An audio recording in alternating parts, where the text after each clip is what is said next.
Welcome direction study point. दोस्तों इस video में हम Bihar SSC inter level mains exam के लिए सामान्य हिंदी दोस्तों 1 से 100 तक प्रश्न देखने वाले हैं। इस वीडियो में दोस्तों हम 50 प्रश्न देखेंगे और अगला पार्ट जो है उसमें अगले 50 प्रश्न देखेंगे। दोस्तों आप सभी को पता है कि आपको दोस्तों जो हिंदी है क्वालिफाई करना अनिवार्य है, क्योंकि अगर आप हिंदी क्वालिफाई करते हैं तभी जो है आपका सामान्य अध्ययन का जो है कॉपी चेक होगा। दोस्तों ये प्रीवियस ईयर का पेपर है सामान्य हिंदी का, आप देख सकते हैं। देखिए ये हिंदी का जो है प्रीवियस ईयर का जो है पेपर है, आप यहाँ पर देख सकते हैं। बिहार कर्मचारी चयन बोर्ड का जो यहाँ पर मुहर भी लगा हुआ है। तो दोस्तों ये प्रीवियस ईयर का पेपर है, इससे आपको आइडिया लग जाएगा कि जो परीक्षाओं में प्रश्न है किस प्रकार के पूछे जाते हैं। दोस्तों काफ़ी इंपॉर्टेंट हो जाएगा। तो देखिए आप ध्यान से इस प्रश्न को देखिएगा, सारे जो आपको क्वेश्चन है इंपॉर्टेंट है। दोस्तों वीडियो को लास्ट देखिएगा। अगर आप चैनल पर पहली बार आए जरूर सब्सक्राइब कर लीजिएगा, क्योंकि हमारे चैनल पर जो है आपको नियमित रूप से जो दोस्तों वीडियो दी जा रही है। तो आइए शुरू करते हैं आज का वीडियो। तो देखिए हमारा पहला प्रश्न क्या है। देखिए हमारा पहला प्रश्न है कि क्षीर का पर्यायवाची शब्द क्या है। सभी प्रश्न इंपॉर्टेंट है। तो देखिए पहला प्रश्न है कि क्षीर का पर्यायवाची क्या होता है। देखिए क्षीर मत का जो पर्यायवाची होता है वो होता है खीर। क्षीर का पर्यायवाची क्या होता है। इस प्रश्न का सही उत्तर हो जाएगा जो खीर है वह क्षीर का सही पर्यायवाची हो जाएगा। ऑप्शन नंबर जो हमारा ए है इस प्रश्न का करेक्ट आंसर हो जाएगा। दूसरा प्रश्न है अग्नि का पर्यायवाची शब्द क्या है। तो देखिए अग्नि का पर्यायवाची होता है, एक तो होता है अनल, आपको याद रखना है। हुतासन होता है अग्नि का पर्यायवाची, और पावक। अनल, हुतासन, पावक ये सभी जो है अग्नि के पर्यायवाची हैं। तो इस प्रश्न का ऑप्शन नंबर जो बी है करेक्ट हो जाएगा। अग्नि का पर्यायवाची का होता है पावक। अगला प्रश्न है तीसरा प्रश्न कि पुत्री का पर्यायवाची शब्द क्या है। तो देखिए जो पुत्री है इसका पर्यायवाची होता है आत्मजा। क्या होता है। पुत्री का जो सही पर्यायवाची शब्द होगा आत्मजा। ऑप्शन नंबर जो डी है इस प्रश्न का करेक्ट हो जाएगा। देखिए आप सभी प्रश्न को ध्यान से देखते हुए चलेंगे कि जो परीक्षाओं में प्रश्न है किस प्रकार के पूछे जाते हैं। दोस्तों हम आपके लिए ये वीडियो इसलिए लाए हैं कि आपको पता चलेगा कि आपको हिंदी का जो पेपर है कैसे सॉल्व करना है। इससे पहले भी हमने आपको जो सामान्य हिंदी के काफ़ी प्रैक्टिस सेट जो दिए हैं दोस्तों, उसमें भी दोस्तों आपको सारे इंपॉर्टेंट प्रश्न दोस्तों मिलते हैं। अगला प्रश्न है कि बुद्धि का पर्यायवाची शब्द क्या है। तो देखिए बुद्धि का पर्यायवाची शब्द क्या हो जाएगा। सही उत्तर हो जाएगा ऑप्शन नंबर सी विवेक। देखिए बुद्धि का जो सही पर्यायवाची होगा वो विवेक हो जाएगा। इसके अलावा देखिए बुद्धि का पर्यायवाची और क्या होता है, बुद्धि का हम अक्ल भी कहते हैं। इसके अलावा जो प्रज्ञा होता है आपको याद रखना है, प्रज्ञा भी बुद्धि का ही पर्यायवाची शब्द है। इसके अलावा मति, मति भी क्या है, बुद्धि का पर्यायवाची शब्द है। और इसके अलावा जो मेधा है ये भी क्या है, मेधा भी बुद्धि का ही पर्यायवाची। देखिए मेधा हो गया, मति, अक्ल, प्रज्ञा और विवेक ये सभी जो है बुद्धि के ही पर्यायवाची हैं। ऑप्शन नंबर जो सी है करेक्ट हो जाएगा। पांचवा प्रश्न है दिए गए शब्दों में कौन सा शब्द बादल का पर्यायवाची नहीं है। तो देखिए बादल का पर्यायवाची कौन सा नहीं है, आइए पहचानते हैं। देखिए जल, जलद मतलब जल को देने वाला बादल ही होता है। मेघ मतलब भी बादल होता है। और पयोद यानी कि ये भी बादल हो जाएगा। देखिए जिसके अंत में द लगा है आप समझ जाइए कि वो पानी देने वाला है, यानी कि वो बादल ही है। लेकिन ऑप्शन नंबर जो डी है वारिधि, तो जो वारिधि है यह जो है बादल का पर्यायवाची नहीं है, बल्कि जो वारिध होता है यह समुद्र का पर्यायवाची होता है। किसका, समुद्र का पर्यायवाची होता है। देखिए वारी मतलब क्या होता है, वारी मतलब होता है जल, वारी मतलब होता है जल। अगर हम इसमें धी लगा दें तो वारिधि मतलब जल को धारण करने वाला समुद्र होता है। अगर वारिद लिखा है, देखिए अगर आपको क्या लिखा हुआ है, अगर वारिद लिखा है तो जल को देने वाला बादल हो जाएगा। वारिध लिखा है तो जल को धारण करने वाला समुद्र हो जाएगा। इसी प्रकार अगर लिखा है जलधि, देखिए अगर जलधि लिखा है तो जल को धारण करने वाला समुद्र हो जाएगा। पयोधि लिखा है तो पय को धारण करने वाला समुद्र हो जाएगा। उसी प्रकार दोस्तों जो अलग अलग नीरधि लिखा है, मान लीजिए नीरधि, अगर धी लिखा है तो क्या हो जाएगा, इस समुद्र हो जाएगा। देखिए धी लिखा है तो समुद्र का पर्यायवाची बनेगा, द लिखा है तो बादल का पर्यायवाची बनेगा।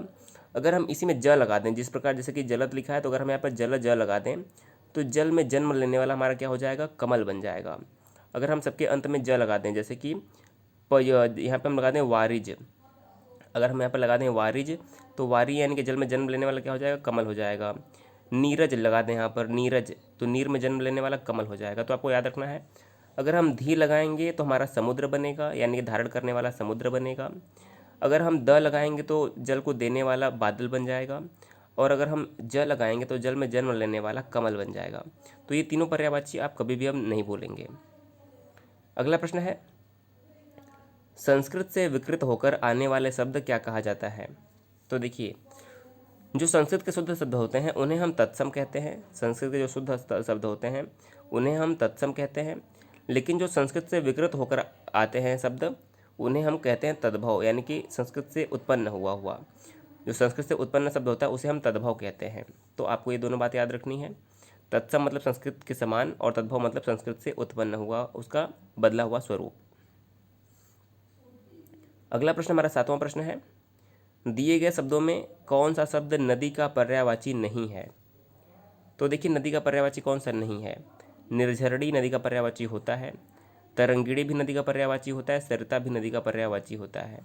अब देखिए यहाँ पर देखना है,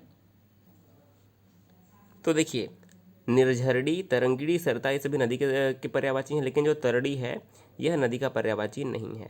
अगर हम नदी का पर्यायवाची और देखें तो देखिए इसके अलावा सरिता भी क्या होता है, सरिता भी जो है नदी का ही पर्यायवाची है। इसके अलावा आपगा भी नदी का पर्यायवाची है, निम्नगा भी जो है नदी का पर्यायवाची है, और जो वाहिनी है वाहिनी भी नदी का पर्यायवाची है। तो ये सब अन्य जो पर्यायवाची शब्द हैं वो भी आपको नदी के पर्यायवाची याद रखने हैं। 8वां प्रश्न है, इनमें से कौन सा शब्द पत्थर का पर्यायवाची नहीं है। तो देखिए भूधर, पाषाण और अस्म मतलब पत्थर होता है, लेकिन ग्राव मतलब पत्थर नहीं होता है। जो ग्राव है यह पत्थर का पर्यायवाची नहीं है। ऑप्शन नंबर डी अगर आपने चुना है इस प्रश्न का तो सही आंसर हो जाएगा। अगला प्रश्न है 9वां प्रश्न, इनमें से कौन सा शब्द अग्नि का पर्यायवाची नहीं है। तो देखिए मैंने अभी आपको बताया अनल, हुतासन, पावक, आग ये सभी अग्नि के पर्यायवाची होते हैं, लेकिन जो पय है यह पय जो है यह अग्नि का पर्यायवाची नहीं है। ऑप्शन नंबर जो डी है करेक्ट हो जाएगा। अगला प्रश्न है, सत्कार का विलोम शब्द क्या होगा। देखिए बहुत ही आसान है, सत्कार का विलोम होता है तिरस्कार। सत्कार का विलोम क्या होता है, तिरस्कार। आदर का विलोम होता है अनादर, और सम्मान का विलोम होता है अपमान। तो आपको तीनों ऑप्शन याद रखने हैं, सत्कार का तिरस्कार, आदर का अनादर और सम्मान का अपमान। इस प्रश्न का ऑप्शन नंबर बी करेक्ट हो जाएगा। 11वां प्रश्न है, सदाचारी का विलोम शब्द क्या होगा। तो देखिए बहुत ही आसान है, सदाचारी का विलोम हो जाएगा दुराचारी। ऑप्शन नंबर डी सदाचारी क्या हो जाएगा, दुराचारी करेक्ट हो जाएगा। 12वां प्रश्न है, गणतंत्र का विलोम शब्द क्या होता है। तो देखिए गणतंत्र का विलोम होता है राजतंत्र। गणतंत्र का विलोम क्या होता है, राजतंत्र। ऑप्शन नंबर डी इस प्रश्न का सही उत्तर हो जाएगा। देखिए सभी प्रश्न को ध्यान से देखिएगा, यह बिहार एसएससी के दोस्तों एकदम पिछले साल की पेपर है, तो आपको इसमें कोई भी परेशानी नहीं है। ऐसे ही प्रश्न पूछे जाते हैं बिहार एसएससी के एग्जाम में। 13वां प्रश्न है, हवा से बातें करना किस मुहावरे का भावार्थ है। तो देखिए हवा से बातें करना का मतलब होता है बहुत तेज दौड़ना। जब कोई बहुत तेज़ दौड़ता है तो कहते हैं कि वह हवा से बातें करने लगा, यानी कि बहुत तेज़ दौड़ने को कहते हैं हवा से बातें करना। ऑप्शन नंबर डी करेक्ट हो जाएगा। अगला प्रश्न है, देखिए आप देख सकते हैं यहाँ पर लोगो भी लगा हुआ है, यहाँ पर मुहर लगा है बिहार कर्मचारी चयन आयोग का। 14वां प्रश्न है, बाल की खाल निकालना किस मुहावरे का भावार्थ है। तो आप सभी को पता होगा, बाल की खाल निकालने का मतलब होता है कि अनावश्यक सूक्ष्म विश्लेषण करना। सही उत्तर क्या हो जाएगा, बाल की खाल निकालना मतलब अनावश्यक सूक्ष्म विश्लेषण करना जो होता है, इसका सही उत्तर हो जाएगा। ऑप्शन नंबर बी करेक्ट हो जाएगा। 15वां प्रश्न है, कलेजे पर सांप लौटना मुहावरे का क्या भावार्थ है। तो कलेजे पर सांप लौटने का मतलब होता है ईर्ष्या से जल उठना। जब कोई किसी से ईर्ष्या करता है तो उसे कहते हैं कि कलेजे पर सांप लौटना। ऑप्शन नंबर जो बी है सही हो जाएगा। 16वां प्रश्न है, निम्नलिखित में अशुद्ध वाक्य का चयन करना है। देखिए मुझे प्रथम पुरस्कार मिला, सही है। मुझको प्रथम पुरस्कार मिला, ये भी एक तरह सही है। और तुझे प्रथम पुरस्कार मिला, ये भी सही है। लेकिन मेरे को प्रथम पुरस्कार मिला दोस्तों, ये सही नहीं है। मेरे को जो है यह पुरस्कार मिला, ये करेक्ट नहीं होगा। ऑप्शन नंबर ए जो है अशुद्ध वाक्य हो जाएगा।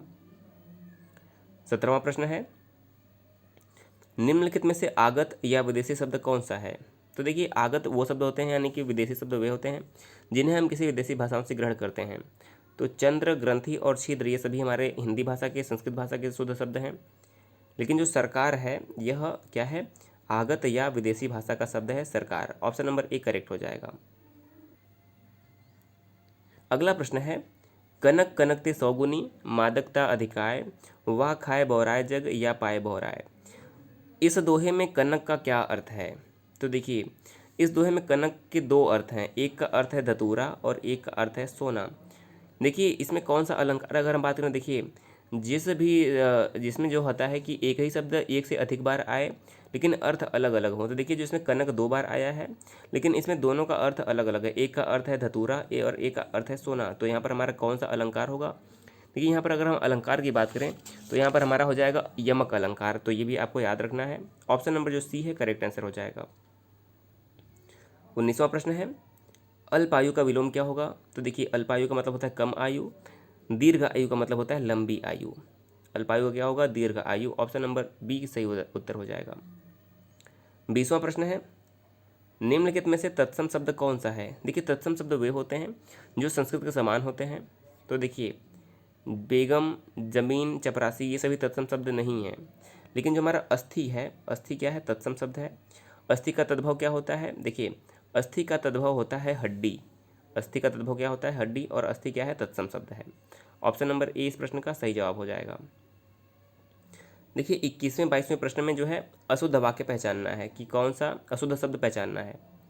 तो देखिए दैनिक बिल्कुल सही लिखा है, नुकसान बिल्कुल सही लिखा है, हानि बिल्कुल सही लिखा है, लेकिन जो ऐनक है यह गलत लिखा है। कैसे गलत लिखा है? देखिए ऐनक में सिर्फ इस प्रकार हम लिखते हैं ऐनक, सिर्फ इस पर एक मात्रा होती है क्योंकि ये स्वयं ए होता है, और इस पर सिर्फ एक मात्रा होती है तो इसे हम ऐनक लिखते हैं। इस पर दो बार मात्रा नहीं होती है, तो ऑप्शन नंबर जो ए है करेक्ट हो जाएगा। अगला प्रश्न है, देखिए इसमें पहचानना कौन सा गलत है। कृष्ण सही है, नमस्कार सही है, तृष्णा सही है।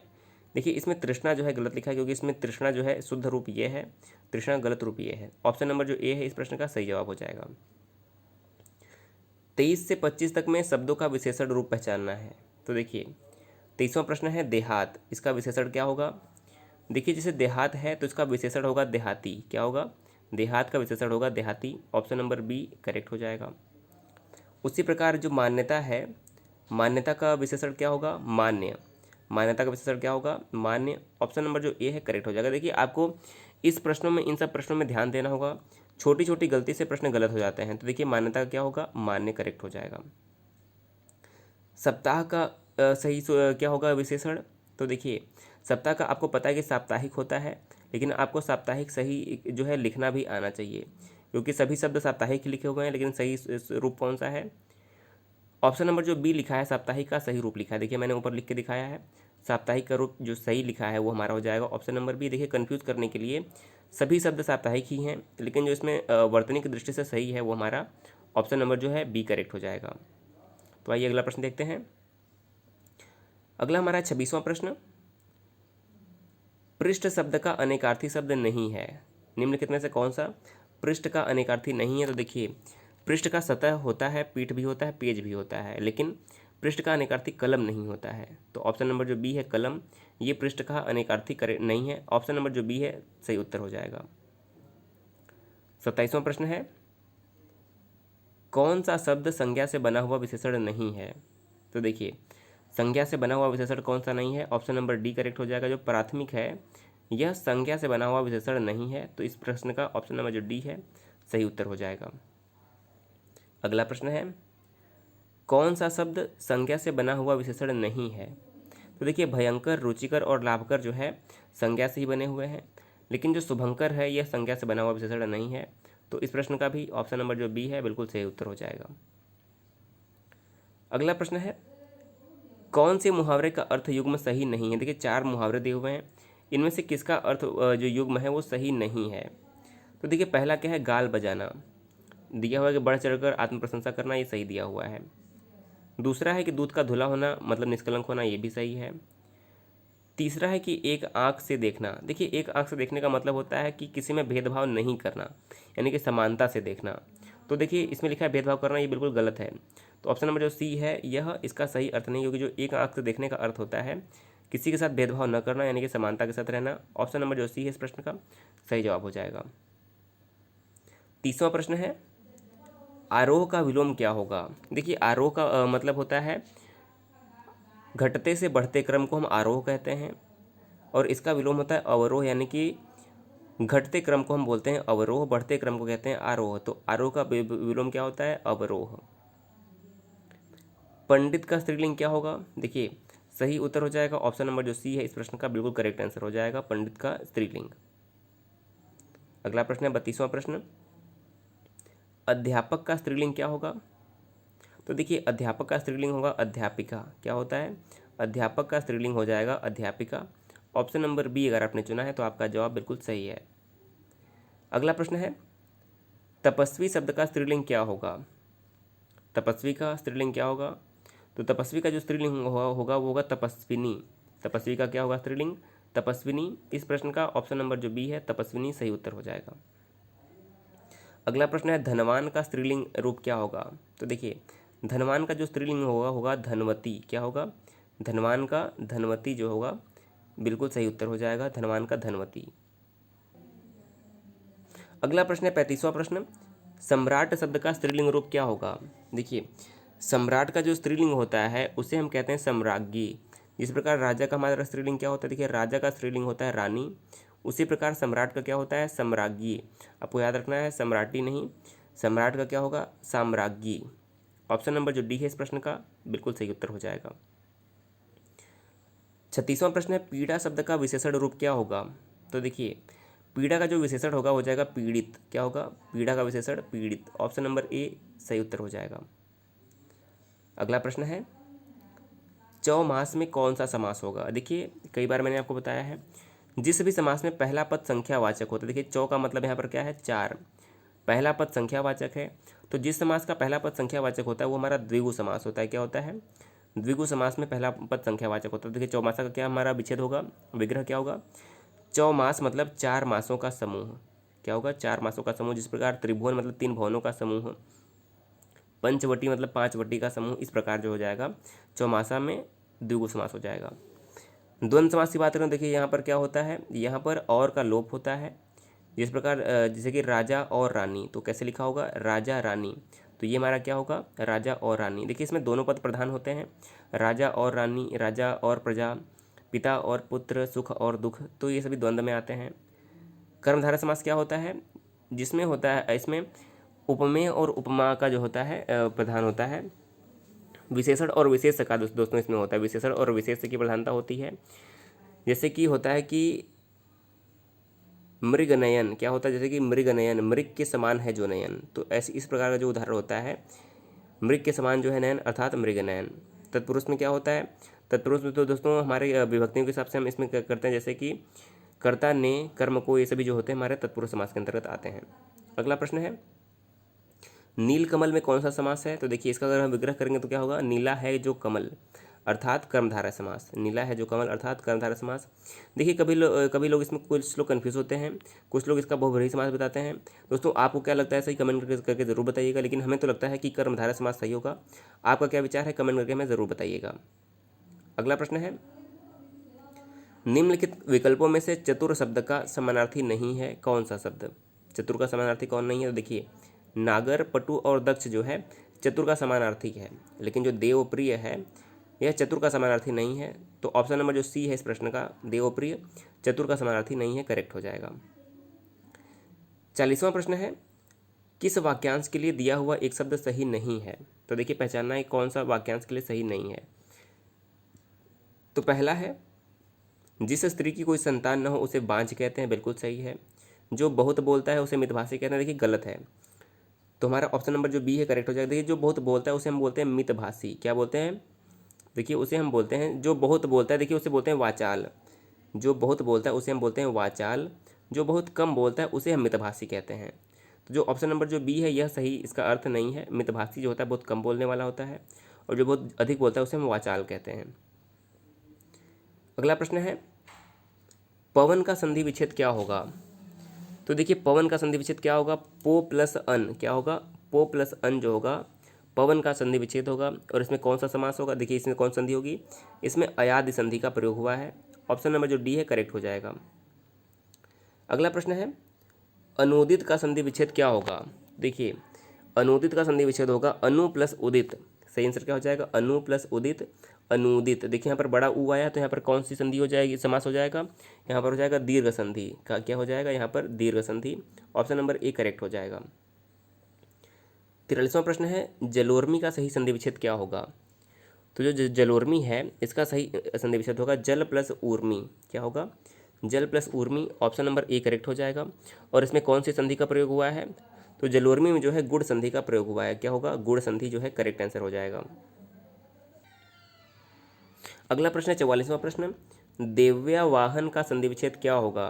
तो देखिए जो देव्या वाहन है इसका सही संधि विच्छेद होगा देवी प्लस आवाहन, क्या होगा, देवी प्लस आवाहन। और इसमें संधि की बात करें तो देखिए यहाँ पर यड़ संधि होगा, देवी आवाहन में क्या होगा, यड़ संधि। ऑप्शन नंबर बी करेक्ट हो जाएगा। 45वां प्रश्न है प्रौढ़ का संधि विच्छेद क्या होगा। तो देखिए प्रौढ़ का संधि विच्छेद होगा प्र प्लस उढ़, क्या होगा, प्र प्लस उढ़ जो होगा प्रौढ़ का संधि विच्छेद होगा। और इसमें संधि की बात की जाए तो देखिए यहाँ पर हो जाएगा हमारा वृद्धि संधि। देखिए जहाँ पर ए और जहाँ पर औ आता है वहाँ पर हमारा हमेशा वृद्धि संधि होगा, और जहाँ पर ए और जहाँ पर ओ आता है वहाँ पर हमेशा क्या होगा, गुण संधि होगा। तो देखिए पहचानने का एकदम आसान तरीका ये है। 46वां प्रश्न है नेता का स्त्रीलिंग क्या होगा। तो देखिए नेता का स्त्रीलिंग होगा नेत्री, अभिनेता का स्त्रीलिंग क्या होगा, अभिनेत्री। नेता का नेत्री करेक्ट आंसर हो जाएगा। 47वां प्रश्न है विद्वान का स्त्रीलिंग क्या होगा। तो देखिए विद्वान का स्त्रीलिंग होता है विदुषी, क्या होता है, विद्वान का स्त्रीलिंग होता है विदुषी। ऑप्शन नंबर बी करेक्ट हो जाएगा। अगला प्रश्न है महान का स्त्रीलिंग क्या होगा। तो देखिए महान का स्त्रीलिंग होता है महती, क्या होगा, महान का स्त्रीलिंग होता है महती। ऑप्शन नंबर जो बी है करेक्ट हो जाएगा। 49वां प्रश्न है कवि का स्त्रीलिंग क्या होगा। तो देखिए कवि का स्त्रीलिंग होता है कवयित्री, क्या होता है, कवयित्री, याद रखना है। कवयित्री जो है इसका सही अर्थ हो जाएगा कवि का स्त्रीलिंग। और देखिए हमारा आज का अंतिम प्रश्न है अभिनेता का स्त्रीलिंग क्या होगा। तो अभिनेता का स्त्रीलिंग होगा अभिनेत्री। ऑप्शन नंबर जो बी है करेक्ट हो जाएगा। देखिए अगले वीडियो में आपको 51 से लेकर और अगले 100 प्रश्न जो है पूरे दिए जाएंगे दोस्तों। इस वीडियो में अगर हम एक ही साथ बनाएंगे तो वीडियो ज़्यादा लंबा हो जाएगा। तो दोस्तों अगला वीडियो ही आपको जल्द ही मिलेगा। दोस्तों ये सारे प्रीवियस ईयर के क्वेश्चन थे जो आपके एग्जाम के लिए काफ़ी इंपॉर्टेंट है। तो दोस्तों वीडियो को जरूर शेयर करिएगा। अगर आप चैनल में पहली बार हैं जरूर सब्सक्राइब कर दीजिएगा। वीडियो कैसा लगा हमें कमेंट करके जरूर बताइएगा। वीडियो देखने के लिए बहुत बहुत धन्यवाद।